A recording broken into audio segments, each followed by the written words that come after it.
This measure and yield myself as much time as I may consume. Recognized.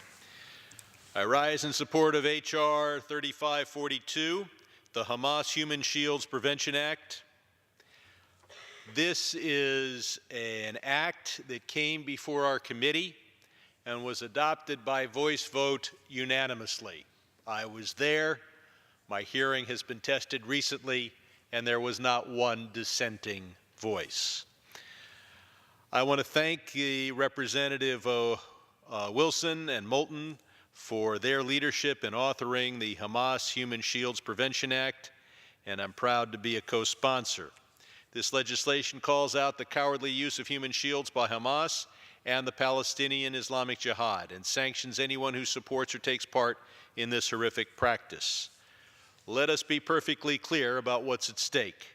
There are designated terrorist entities using innocent civilians, even innocent children, as a means to camouflage their arsenals. And every time Hamas does this, every time it's done by Islamic Jihad, the leadership is making a horrific statement. They put a higher value on their efforts to kill Israeli civilians than they do on the lives of Gaza civilians. Keep in mind, this practice is a violation of the Geneva Conventions on the rules and laws of war. It is a war crime and should indeed be sanctioned by the United Nations. First and foremost, this is an issue of basic human rights. Hamas has forced civilians to gather on the roofs of their homes so they can hide terrorist leaders, terrorist military leaders, and hide weapons below. Hamas has even built their tunnels that they use to move weapons and fighters right under civilian infrastructure. This puts hospitals, schools, mosques, markets, and innocent Palestinians at great risk. And it doesn't stop there. Hamas purposely puts rockets in UN facilities, compelling UN to launch daily inspections of each of their facilities during times of heightened tension, and putting international personnel in harm's way.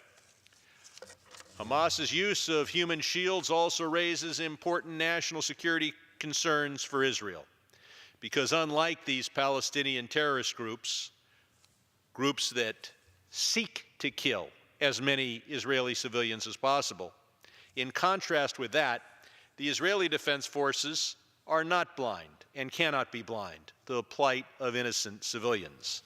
That's why the Israeli government has tried to warn Palestinian civilians of upcoming strikes, including evacuation notices, text messages and calls, and even low explosive warning knocks.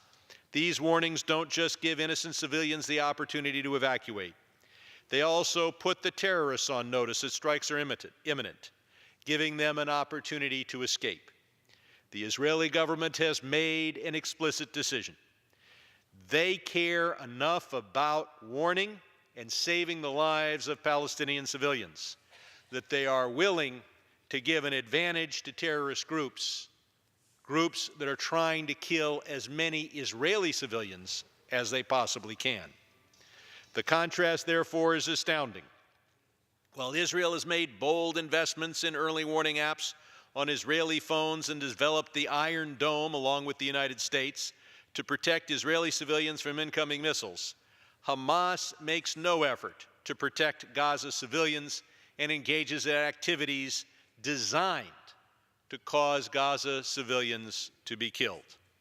Hamas puts innocent civilians in the line of fire. They hide their weapon and their leadership beneath schools and hospitals. And then when Gazan children die, when innocent men and women are blown apart, Hamas leadership cheers quietly for what they perceive as a propaganda coup against the Israeli Defense Forces. That is why I support sanctions against Hamas and any of its supporting organizations, any of its supporting individuals that facilitate the use of human shields. I urge my colleagues to support this legislation, and I reserve the balance of my time. California